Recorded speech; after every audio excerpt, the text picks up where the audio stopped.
Hey everybody and welcome back.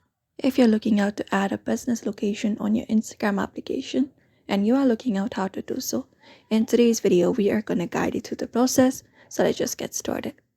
So to add a business location on Instagram, you first need a business profile. So you can head over to Instagram, and if you do not have a business profile yet, you can convert it into a business profile first. After you have a business profile, you need to go to your profile in the bottom right corner and select it.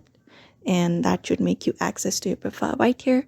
And from here, you can directly look out for this option called Edit Profile and tap on it.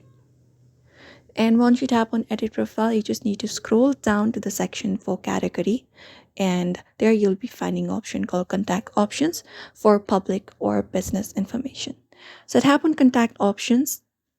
And once you tap on Contact Options, you just need to go over and add in your business address. So you can add your business address by tapping on this option called Business Address and providing in your details. So first of all, provide in your street address where you're located. And right below it, you can add in your town or city. You can search for your town and city and apply it up. After you've done so, you can add in the postal code of the location that you're trying to add. And once the postal code is added, people should be able to navigate to your location in the maps.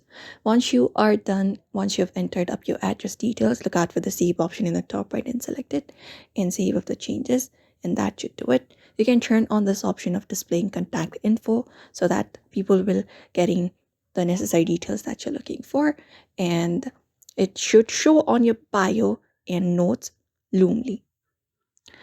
And that is it, everybody. If you'd like to add business location on Instagram, this is the method you can follow, pretty quick and easy. So we hope this video was helpful. Give it a thumbs up and subscribe for more tips and tutorials.